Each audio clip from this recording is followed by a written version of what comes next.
ഉറപ്പാക്കണമെങ്കിൽ ധർമ്മോ രക്ഷതി രക്ഷിത. നമ്മൾ ധർമ്മത്തെ രക്ഷിച്ചാൽ ധർമ്മം നമ്മളെ രക്ഷിക്കാനുണ്ടാവും. യാതൊരു സംശയവുമില്ല. നമ്മൾ നമ്മുടെ ശാന്തത നിലനിർത്തിയാൽ ഏത് സാഹചര്യത്തിലും മറ്റുള്ളവർ എങ്ങനെയോ ആയിക്കോട്ടെ, മഴ പെയ്തോട്ടെ അല്ലെങ്കിൽ വെയിൽ വന്നോട്ടെ, എന്തോ ആയിക്കോട്ടെ, ഇനി പുലി ഇറങ്ങിക്കോട്ടെ, പന്നി ഇറങ്ങിക്കോട്ടെ, എന്തോ ആയിക്കോട്ടെ, നമ്മുടെ മനസ്സിന്റെ ശാന്തത നമ്മൾ നിലനിർത്തുക. ഇനിയിപ്പോ ഒരു പക്ഷെ നമ്മുടെ അയൽവാസിയുമായിട്ട് എന്തെങ്കിലും ഒരു അതിർത്തി തർക്കം വന്നെന്ന് വെച്ചു, നിയമപരമായിട്ട് അതിനെ നേരിടാൻ പറ്റുമോ? പക്ഷെ ആ അയൽവാസിയെ വെറുക്കണോ? നമ്മുടെ മനസ്സിൽ ആ വ്യക്തിയെ പ്രതി വെറുപ്പ് സൂക്ഷിക്കണോ? വേണ്ട. നമ്മുടെ മനസ്സിലെ സ്വസ്ഥത നിലനിർത്തിക്കൊണ്ട് ഏത് നിയമ നടപടിക്കും നമ്മൾ വയ്ക്കോ, ഒരു കുഴപ്പവുമില്ല.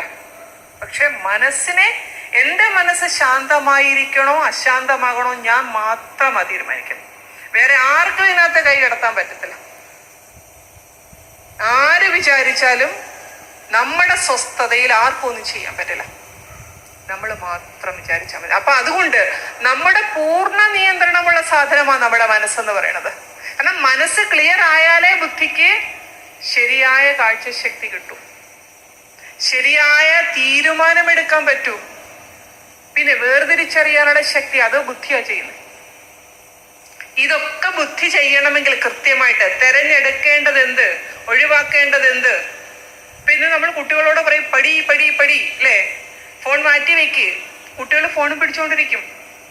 അപ്പൊ നമ്മൾ പറയും നിനക്ക് തിരിച്ചറിവില്ലേ, പരീക്ഷയായില്ലേ, ഫോൺ വെച്ചിട്ട് നോക്കിക്കൊണ്ടിരുന്നാൽ പരീക്ഷയ്ക്ക് എന്തോ നീ പഠിക്കും, നീ എന്ത് എഴുതും. പക്ഷെ കുട്ടിക്ക് തിരിച്ചറിയാൻ സാധിക്കുന്നില്ല. എനിക്കിതാണ് ഒഴിവാക്കേണ്ടത്, എനിക്കിതാണ് സ്വീകരിക്കേണ്ടത്, തിരിച്ചറിയാൻ പറ്റുന്നില്ല. എന്തിനാ കുട്ടികളെ കുറ്റം പറയുന്നത്? നമുക്കെന്തറിയാം? നമ്മൾ എന്തിനെയെല്ലാം ഒഴിവാക്കണം? നമ്മുടെ സ്വസ്ഥതയ്ക്ക് വേണ്ടി എന്തിനെയൊക്കെ നമുക്ക് ഒഴിവാക്കണം, എന്തിനെയൊക്കെ നമ്മൾ സ്വീകരിക്കണം. തിരിച്ചറിയാനുള്ള ശക്തി പ്രവർത്തിച്ചാലേ നടക്കുള്ളൂ. അതിന് ബുദ്ധി പ്രവർത്തിക്കണം. ബുദ്ധി പ്രവർത്തിക്കണമെങ്കിലോ മനസ്സ് ശാന്തമാകണം. മനസ്സ് ശാന്തമായാലേ, ചില വീടുകളിലുണ്ട് ചില സ്ത്രീകളുണ്ട് എപ്പോഴും ഇങ്ങനെ പറഞ്ഞുകൊണ്ടേയിരിക്കും. വീട്ടിലെ പുരുഷന്മാരെ വെറുതെ ഇരുത്തത്തില്ല. അവർക്ക് അവസാനം വീട്ടിൽ നിന്ന് ഇറങ്ങിപ്പോകാൻ തോന്നും. എനിക്കറിയാം ചില ഫാമിലികൾ അങ്ങനെയുണ്ട്.